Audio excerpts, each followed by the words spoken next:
Welcome to another InWheelTime podcast. Adventures. This is the only place to go for all things automotive, the award-winning InWheelTime Car Talk Show.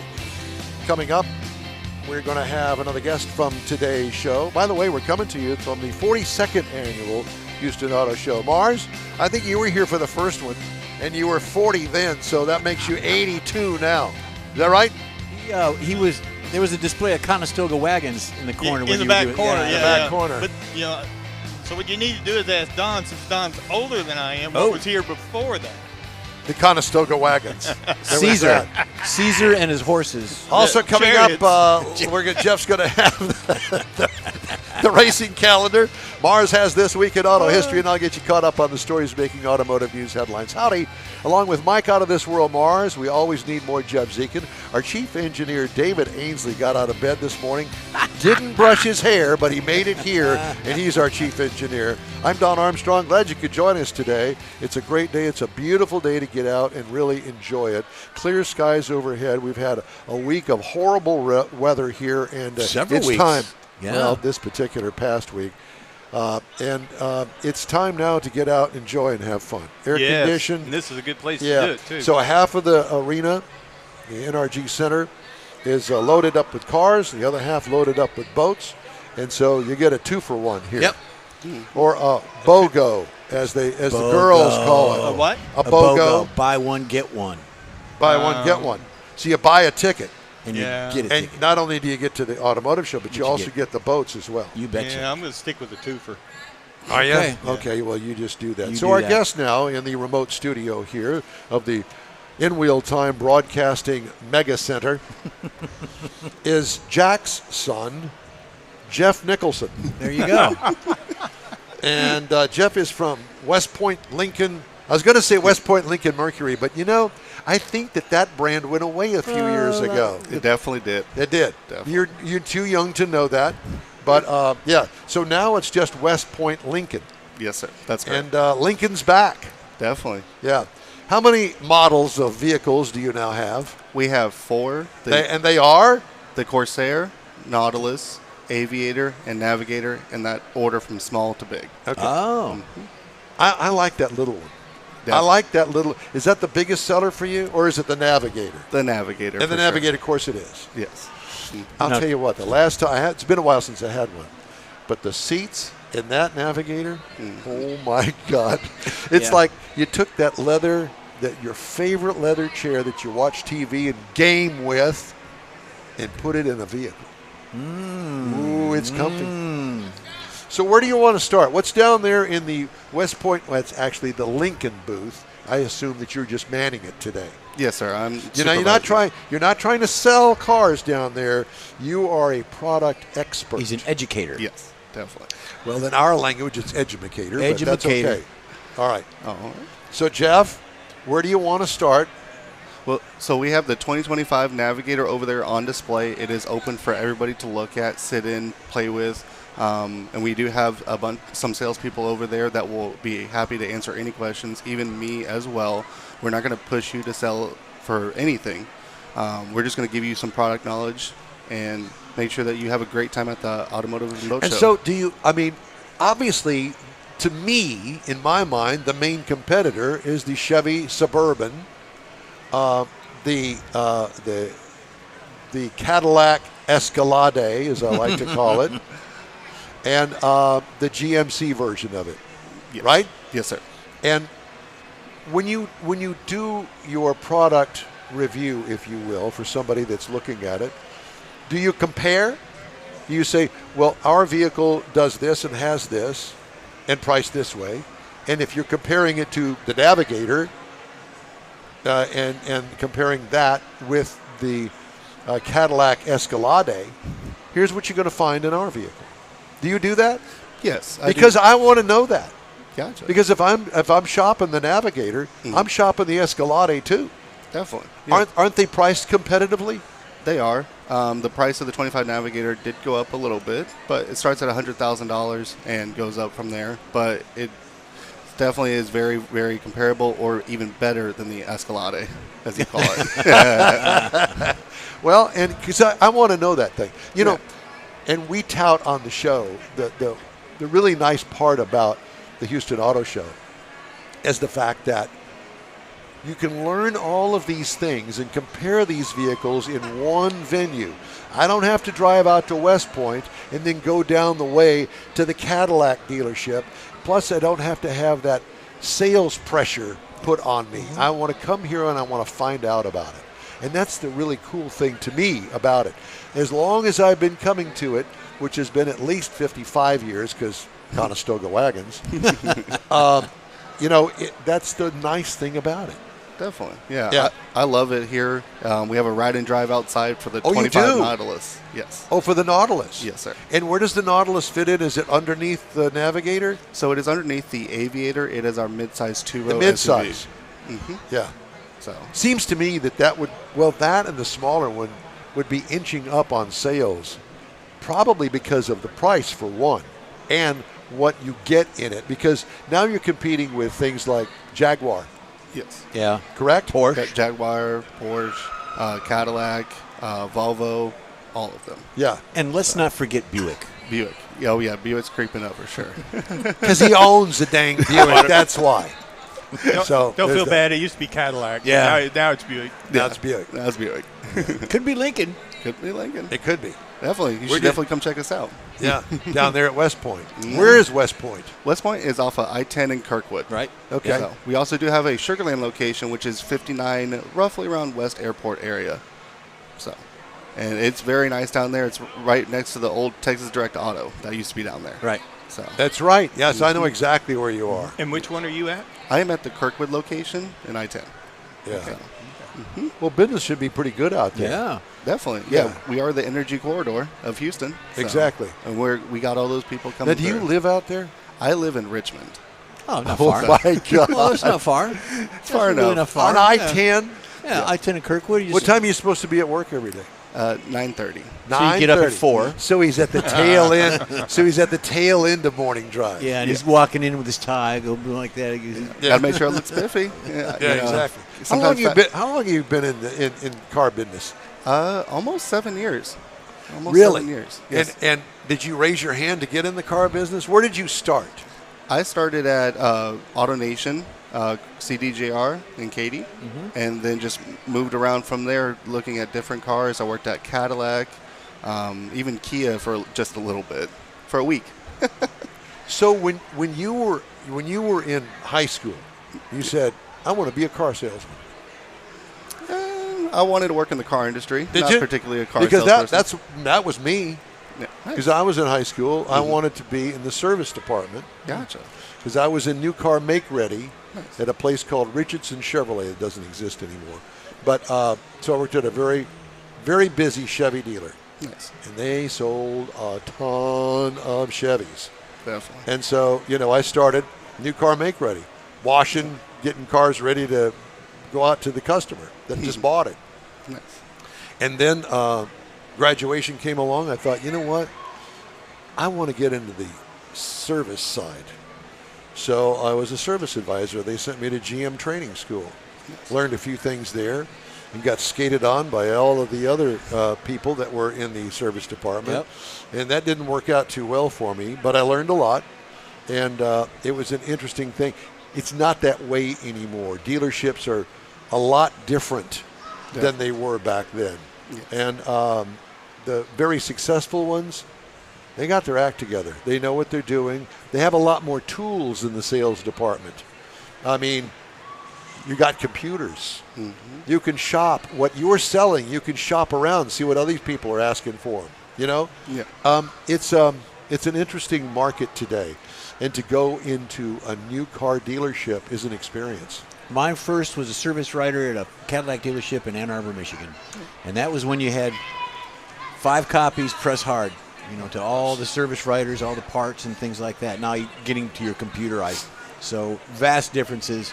And it didn't take long to get to the computer age. But that's not where you started. You started on an assembly line. Well, I started I worked for Fisher Body in the car industry on an assembly line. But so far as public and dealerships was the Cadillac dealership. Did you have somebody pave the way to get in there? I went to high school with a guy. His dad was the GM, and he worked in service, and they needed somebody else in service, so I applied and got it. Nice. So we rode together, high school, and all that stuff. Yeah. That was kind of like me. I had a friend of mine. Yeah.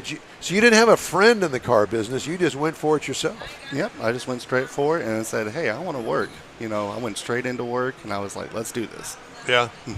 Well, you seem like a very approachable kind of guy. Thank you. So if I was going to buy a car, I'd rather buy it from you Oh, thank you. than some old gray-haired fart that is like, curmudgeon that's been in the car business all his life. Yeah, what do you want? You want one of those? Yeah, we got a couple of them out there in the back lot. You want to go take a look at them, see if you like something? Sign this. Sign right here. You want to drive it? You really want to drive it? And speaking of that, we keep saying sign it and sign it. When I bought my vehicle, they gave me USB as all the documents. They don't hand you paper anymore, an envelope. They give you one of these. They give you a flash drive with all your documents on it. That's it. That's all your paper. Well, what do you sign? You sign electronically on the computer. Yeah. You just sign the screen. With your finger? With your finger or toe, whatever you want to sign it with, nose, and then they give you the flash drive at the end. Yeah. Do you do that? Yes. That's the way you See do there? it. Mm-hmm. That's technology. Definitely. Five copies, press this index finger doesn't work the same as a pen. And that signature on there, it's I like, know. whose I is know. that? Oh, that's mine. With a finger. Doesn't work. See So that? how is, look at there. That's your granddaughter. Yeah, my Oh, granddaughter. and there's your wife. Yeah, and there's Donna. Look, they made it in. They let you guys in this place. We told them not to. So somebody didn't do their job, but it's good to see you. Yeah. She's wearing her A&M Texas shirt. A&M, Yeah, yes. you see I that? remember my daughter went to Alabama. Uh-oh. Got a rivalry. Yeah, there's that. So that's another story for a different day. Yeah. Anyway, how is inventory at your dealership? We have a bunch of inventory to get rid of. All of our cars, we have like 50 to 80 Navigators. We just Really? Yeah. So we're trying to get rid of them. We do have 0% for 72 months, or for 84 months, it's 1.9. Are they offering any kind of show specials? If you come back to our dealership, we'll give you X amount off, or come see Jeff. No, but and they he'll- will give you a free tote bag. Tote bag. Yes. Tote bag. Tote bag. All right. Yeah. I'm in. Those are ones that he stole from the other manufacturers. From the Kia. Here, let me go out to the car and open the trunk. I got one for you for the he's Jeep people. He's a Kia for a week. Oh, my God.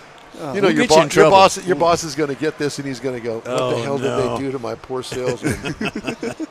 They're going to, Jeff, could I see you in my office? But see, he's But coming I didn't back. do it. It wasn't my fault. I'm was so that- sorry. He's an old guy. Mike. Yeah, these are old people. I couldn't help it. They run me out of there. I hadn't. Well, he's got to be doing something right. He came back. He's still there. He's still with West Point. So do you there have? go. So do you have 24s that you're trying to get rid of, or 25s coming in now? So the 25s will roughly be in around April to June time. Okay. We're hoping earlier, but that is kind of the time frame that we are looking at right now. Gotcha. But we do have 24s on the lot. Yep. So we're trying to move them, and just they have a great selection for sure. Yeah. So West Point, Lincoln. Now, is it that in both locations? They got 50 Navigators in both locations? So that is just on our Kirkwood location at the moment. I don't know personally how many are at the Sugarland location. Here's the phone. You want to call them? I I'm don't. just teasing. No, that's okay. Now, what about the other models? The other models, we do have a good amount of Corsairs. We do have a lot of Nautilus coming in daily, and we're just pumping them out. Okay. Besides the $100,000 Navigator, Yes, sir. besides that, Mhm. what is your favorite one? Honestly, the Aviator. The Aviator. And where does that fit in the lineup? That is is that our- second from the bottom? Yeah. So second from the top. Top. Yes. It's a mid-size thorough SUV. Well, wait a minute. So you got 4 vehicles. Yes. So under that, so it would be the middle one. Yes. Yeah, I got it. Okay. And why is it your favorite? Honestly, because it's rear-wheel drive. I love rear-wheel drive vehicles and all-wheel drive capability. That thing is just fun to drive. 400 horsepower. Really? Twin-turbo V6. Yes. Is it the twin turbo V6? Yes. 3-liter twin-turbo V6. That's a lot, 400 horsepower. Definitely. Yeah, out of that little V6. Definitely. Hey, Mr. Mars, Yes, sir. if you'd look down here, there's somebody that's been trying to get a hold of you. And we're gonna get him a pull string so he can get his attention, I guess. Yeah, something. Yeah, it's always something. Always something. All right, well, Jeff Nicholson, Thank you, sir. Jack's son, West Point Lincoln. How's he doing, by the way? It's doing good. Good. Is he good? Yeah. We're glad to hear Very that. good. Hey, man, thanks for putting up with us. Thank you. Thanks for the information. Yeah. We appreciate it. And we're going to send all of our viewers that are out here today, To they're see going you. to Thank come you. see you. Perfect. Yeah, Forget everybody else in your display. They're coming to see you. definitely. You're going to have a gang of people around you. How many folks do you have there? We have, right now, we have about 4 people. There are more coming. Gotcha. So we're going to Relief. make sure that we have everybody Do you here. need some pins to sign the autographs? No, not yet. We have a bunch of custom Lincoln pins that one of our salesmen did create. Okay. So, Do I get one of those? Yeah, Definitely. bring some down. All right, yeah. We'll use them in the studio. How's that? oh, definitely. That's it. Hey, just ahead, Jeff has the racing calendar. Mars has This Week in Auto History. And I'll have this week's auto news headlines coming up on the InWheelTime Car Talk Show. Back in a flash. Thank you, Jeff. I'm sorry to interrupt, but I was trying to play a commercial here, but I don't think that you had turned up the commercial here, so for us everybody to hear. You ready? I know that you are. The Tex-Mex dining experience is defined by Lupi Tortilla, your destination for Texas's best beef fajitas and frozen margaritas. Since 1983, Lupi Tortilla has served authentic and time-tested recipes made with the freshest ingredients. Atmosphere is part of the award-winning experience at Lupi Tortilla, all developed in a little house near Highway 6 and I-10 in West Houston. Visit any of the Lupi Tortillas and you'll see the same attention to detail in each and every location. Start your Lupi experience with queso flammeado and guacamole, along with a classic frozen margarita. Dine on famous Lupi beef and chicken fajitas, or pepper shrimp brochette, or a fish or vegetarian entree, and finish with a scrumptious flan for dessert. Find Lupi Tortilla in Houston, College Station, Beaumont, Austin, San Antonio, and Dallas-Fort Worth. There's a Texas location near you. The recipes are authentic and time-tested. The ingredients always fresh. Lupi Tortilla, he's pretty good. You own a car you love. Well, why not let Gulf Coast Auto Shield protect it? Houstonian John Gray invites you to his state-of-the-art facility to introduce you to his specialist team of auto enthusiasts. We promise you'll be impressed. Whether you're looking to massage your original paint to a like-new appearance, apply a ceramic coating, install a paint protection film, nano-ceramic window tint, or new windshield protection called ExoShield, Gulf Coast Auto Shield is where Houston's car people go. Curbed your wheels? Instead of buying new, why not have them repaired? How about a professionally installed radar detector? Gulf Coast Auto Shield does that too. Get a peek inside the shop and look at the services offered by getting online and heading to gcautoshield.com. Better yet, stop by their facility at 11275 South Sam Houston Tollway, just south of the Southwest Freeway, and get a personal tour. Gulf Coast Auto Shield is your place to go for all things exterior. Call them today, 832-930-5655 or gcautoshield.com. Hey, the InWheelTime Car Talk Show is available 24/7 through the InWheelTime and Odyssey radio apps. Download them to your phone when you get a minute. We also video stream on Facebook, YouTube, and InWheelTime.com. And podcasts of the InWheelTime Car Talk Show can be had everywhere, including Sirius XM. All right, time now for the racing calendar. You Can bet. you do that? Yep. Jeff has that. And who Sponsored by the Texas Muscle Car Club Challenge. I'm going to run through this. I do have a couple of complaints, but we got coming up March, NHRA, March 6th. They're going to be at the Gator Nationals in Gainesville Raceway. NASCAR starting tomorrow at the Clash of Bowman. I saw a little special on that. That's such a historic racetrack. I saw like an hour special on that actually just the other day. So it's going to be interesting. But NASCAR, they're going to go on the streaming side. So it's not going to be an NBC thing constantly through the season. They're going to have to buy a subscription to get on some streamer to do that. That's one complaint. No. The other complaint I have is last week was IMSA. IMSA racing was last week, and it was the 24-hour of Daytona. And it was all advertised. NBC's going to have the final 6 hours. It wasn't. It was a soccer game. You had to get on streaming. You had to get on streaming. So IMSA, I'm not happy with you. All right. Then we've got Soapbox Derby done. North Florida Soapbox Derby practice, February 8th. That's next week. Is coming up. So get your soap, get your box, and get on out there. And then, of course, the demolition derbies are starting again this spring. Oh, yeah. So there you go. So that's all the You racing. ever been to a demolition derby, David? You haven't? Huh? Coming up. They're so much fun. Yep. It's actually soon. A couple more weeks, we've got another one coming up. So, Good. Love demolition derbies. So NASCAR and IMSA and all you racing folks, get off the platforms, get off the streaming, go back to regular TV. Listen, I don't mind streaming. I don't either. I don't mind that. But put it on something that I don't have to pay extra for. Well, because I'm not doing it. No. Matter of fact, I am a huge NHRA fan. Mm-hmm. If it's not on something that I can get like on Roku or regular broadcast, Yeah. I'm not going on it. I'm not doing it. I'm cutting stuff. All right, Mr. Mars. All right. This week in auto history, besides me. Yeah, buddy. So this week in auto history, back in 1917, and I did not know this, Ford remember it begins well. production. Well, then you probably drove one of these. They began building the Fordson tractor. Now, I bring it up because this was one of the first affordable tractors. Did you call it Fordson? Fordson, Fordson. Fordson tractor. Okay. Introduced in 1917, it really changed the way that farmers could do because it actually ended up replacing the horse-pulled plow. Had a 20 horsepower four-cylinder engine. It was lightweight, all metal, including the wheels. And it was actually produced in the United States, the UK, and in Ireland up until 1964.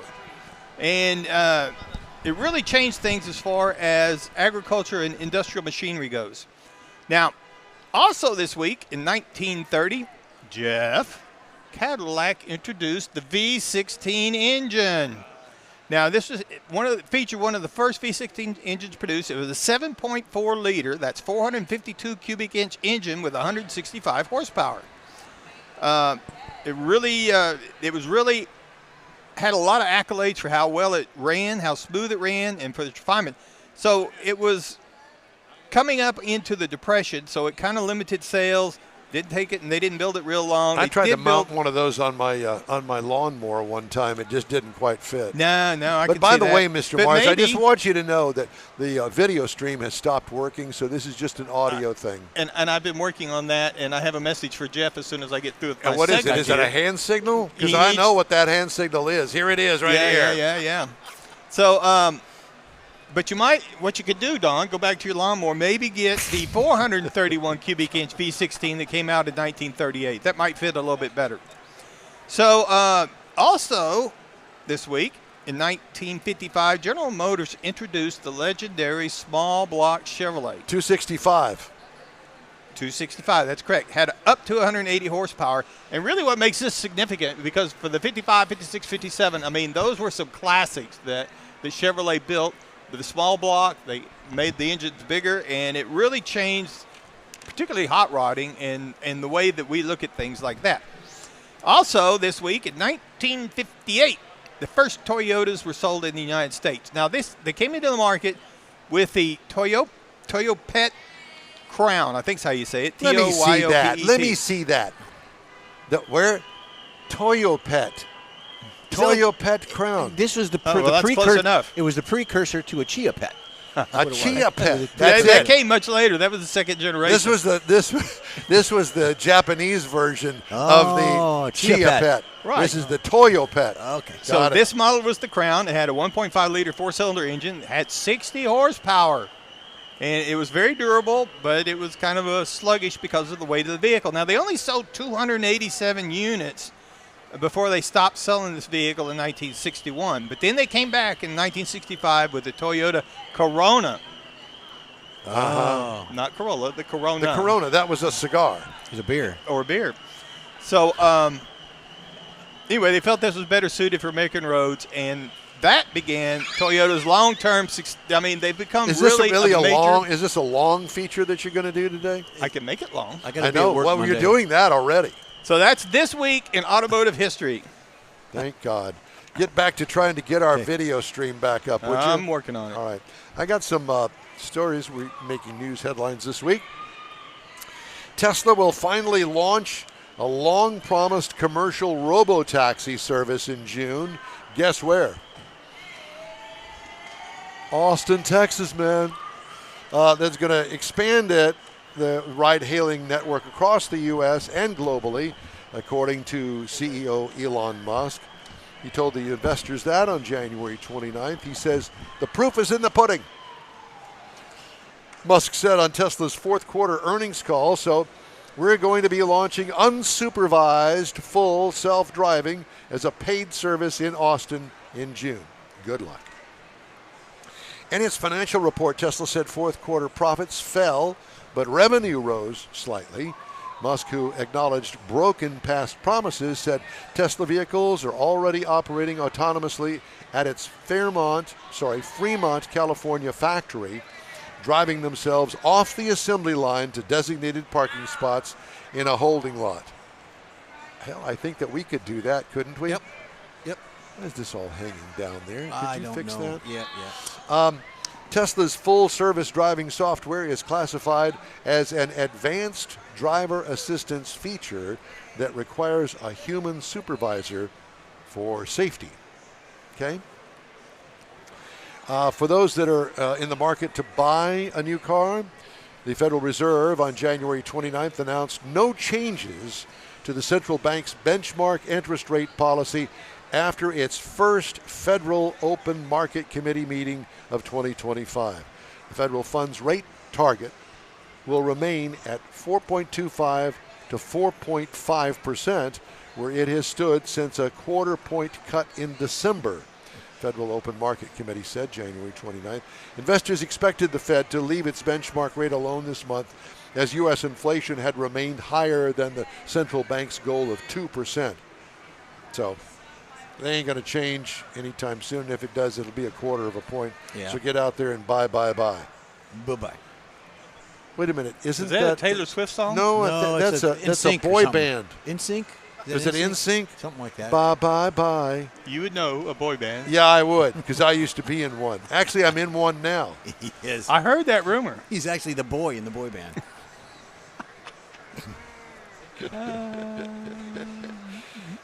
And I said that out loud. He did. Yeah, he did.